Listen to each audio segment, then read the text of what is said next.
Ok, eu quero saber a diferença de uma prótese mecânica para uma biônica. Eu vou te explicar. Há 200, 300 anos atrás, não se pensava e não se tinha nenhuma tecnologia, nem mecânica. Então o que se fazia era isso aqui.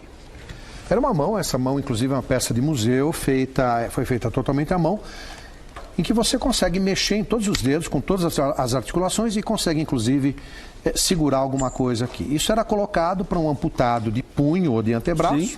Você fazia um encaixe, colocava, amarrava, e aqui, como é que ficava a estética? Simplesmente uma luva de couro normal que se usava, colocava-se uma luva em cima e pronto, a pessoa conseguia recompor. Mas sem nenhum movimento, ela era passiva. Né? Era apenas para compor. Você dava para pegar? Pegava alguma coisa aqui, mas passivamente também, segurava. Ah, entendi. Mas aí a coisa começou a mudar. E era de madeira, Pedro? Sim, isso tudo é de madeira. Aí vieram essas mãos também do início do século passado, totalmente feita à mão, em que você fazia o encaixe da amputação e quando você rodava o punho, olha aqui, você tinha o movimento de pegar as coisas. E pega mesmo. E pega mesmo. Só que isso era mecânico, né? É uma coisa bastante antiga. E isso, com certeza, com a tecnologia foi superado e, infelizmente, graças às guerras que foram causadoras de milhões de amputações, a tecnologia avançou em cima disso, porque viu-se então na Alemanha a necessidade, nos Estados Unidos, de se fabricar componentes ortopédicos. E aí a indústria começou a trabalhar em cima disso, né? E aí vieram essas mãos dos anos 40, 50, que eram mecânicas. Mas de plástico já? Não, isso é alumínio, imagina. Alumínio? Não era nada injetado, era tudo feito à mão. Na verdade, ela não está funcionando, mas ela funcionava através de cabos, que você puxava aqui, você fechava e abria a mão, fazia um movimento de pinça, tá? Apenas esse movimento, tá? Mas como é que puxava esse? Eu vou te explicar. Esse cabo? Porque a evolução dela, que agora já é anos 70, 60, 70, ela tem uma capa de plástico injetado. E aqui como é que ela funciona mecanicamente? Aqui tem um cabo que você puxa e você abre e fecha a mão. Mas como é que ele funciona? A pessoa amputada aqui, ou aqui em cima, você faz um encaixe para ela. Esse fio é ligado e vem por fora da prótese, passa por trás do teu pescoço, dá a volta por debaixo do ombro. Quando você faz esse movimento, você está esticando, e aí você abre e fecha a mão. Então, isto é usado, inclusive hoje no Brasil também, e em alguns países de terceiro mundo, na África ainda é usado. Inclusive muito indicado para trabalho, porque é uma prótese simples e que funciona apenas com o movimento de pinça. Então, ela abre e fecha. As coisas evoluíram. Então, nos anos 70, um pouco antes, no final dos anos 60, começou-se a pensar em tentar parar com a parte mecânica e colocar a eletrônica.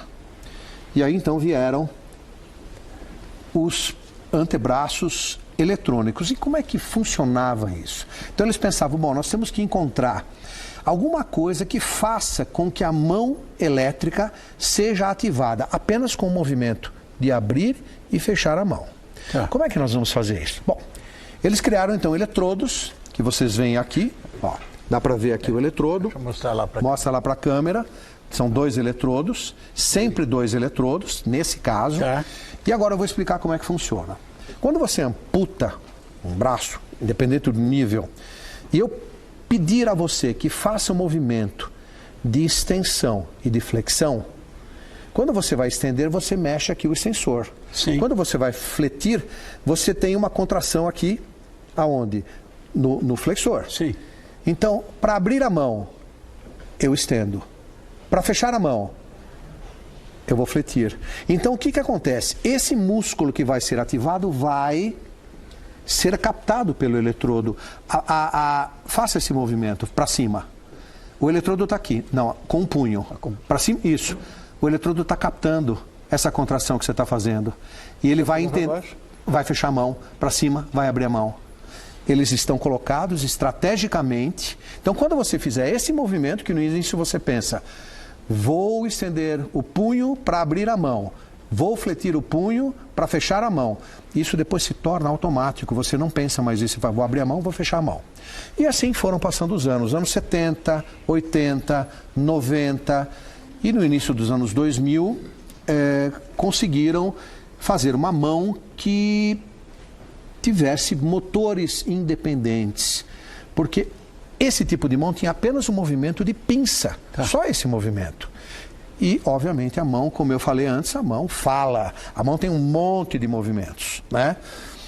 Então, criaram, então, a mão biônica, que, inclusive, já evoluiu e está evoluindo cada vez mais, que é exatamente essa mão que eu trouxe aqui para te mostrar, para mostrar como é que funciona. É uma mão, sem dúvida nenhuma, fantástica. Aqui é apenas uma amostra. Tá. Então, você tem motores individuais. Para cada dedo. Para cada dedo, ok? Inclusive, a mão que está à frente dessa agora, o novo modelo, tem esse movimento de polegar também biônico. Essa ainda não tinha, mas eu vou mostrar como é que ela funciona para você. Então, eu vou mostrar alguns movimentos que ela consegue fazer.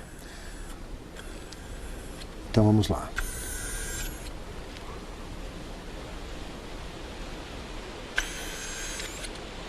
Sensacional. Olha aqui. A pinça que é outra, só tinha Exatamente. Sensacional. Bom, agora, o mais interessante de tudo isso é que você tem os dois eletrodos, vamos pensar nos dois eletrodos igual essa prótese antiga. Tá. Só que aqui funciona o seguinte, você tem várias possibilidades de garras na mão. E você pode programar isso através do iPhone, porque é um programa que você coloca no iPhone ou no computador. Ah, eu sou um dinossauro, Peter, como é que pode isso? Exatamente. Então, assim, quando você contrai nesse sentido e fica 5 segundos, ela vai entender que você quer mudar o tipo de pinça. Então você bota numa posição para frente, para trás, para o lado direito ou para o lado esquerdo, porque ela tem um giroscópio aqui dentro. Ela vai entender que para frente ela vai fechar. Para trás ela vai só fazer esse sinal com o dedinho. Para o lado, quer dizer, você tem várias possibilidades de pinça que podem ser programadas para essa mão. Então, é uma coisa assim fantástica. E vai uma sem luvinha dúvida nenhuma. também? Sim. Você tem dois tipos de luva. Você tem uma luva que é uma luva robótica, transparente. Tem pessoas que gostam, porque eu preciso proteger esse motor. Sim, né? claro. Claro. É uma luva transparente. A pessoa gosta de usar para mostrar que está usando. E tem uma outra que tem uma característica mais humana, cor da pele, mas, obviamente, que não engana. A pessoa olha, a pessoa vê. Sim, que é uma, claro, que é uma prótese, né? E todos esses movimentos podem ser produzidos. Sim, todos esses movimentos, eles são individualizados dependendo da necessidade do paciente, do que ele quer, do que ele faz profissionalmente, né? Então, existem aí várias possibilidades. E isso é o que a gente tem hoje de mais moderno, como eu falei antes, utilizando sempre os dois eletrodos que eu mostrei aqui, que são testados inicialmente em cada paciente, para saber qual é a posição melhor, para que você possa começar a treinar para saber exatamente que tipo de movimentos é que você vai querer. Ou seja, o músculo flexor E o extensor. e o extensor vão comandar. Vão comandar. Sensacional. Vão comandar. E aí você tem Não precisa estar apertando o botãozinho. Não, absolutamente. E as coisas, Rony, têm evoluído muito, né? Porque você não pode imaginar como as coisas estão modernas. Existe uma nova prótese agora também. Você me falou em off, eu não acreditei. Tem duas coisas. Uma chamada MioPlus, que é uma evolução, ou seja, existem mais do que 2 eletrodos. E existe um teste muito mais minucioso que consegue tirar da musculatura preservada muito mais funções. Demora um pouco mais a fisioterapia, mas o paciente consegue ter movimentos muito mais precisos, né? Porque demora esse processo de adaptação? À prótese? Demora. Demora um pouco, sim. A pessoa precisa treinar bastante, com certeza, né? E a evolução disso tudo, existe a transferência de nervo, por exemplo, que é o nervo que manda o comando para o músculo. Então, hoje já existem cirurgias em que você, por exemplo, amputado aqui, existem os nervos ainda aqui, você transfere esses nervos para cá, utiliza a musculatura que está aqui para poder ativar os movimentos que você tinha antes. Seria desarrazoado pensar que num futuro o cérebro possa comandar isso? Não, mas não tem dúvida. Inclusive, a gente chegou a quase isso.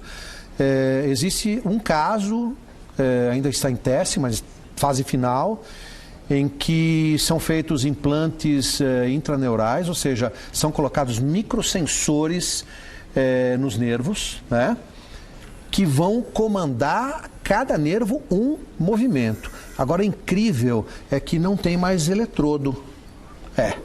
Então, é conectada à prótese, o eletrodo não faz mais parte, porque o comando é mandado via Bluetooth.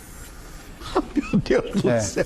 Então, isso já existe, é uma coisa assim fantástica, e estamos chegando muito perto do homem biônico, com certeza. Uau! Muito perto. Você veja que as próteses de membro inferior, você veja que hoje é possível você ter um amputado de coxa que consegue nadar, mergulhar, correr, saltar e que tem uma vida absolutamente normal. As coisas evoluíram muito, né? Com certeza. Muito.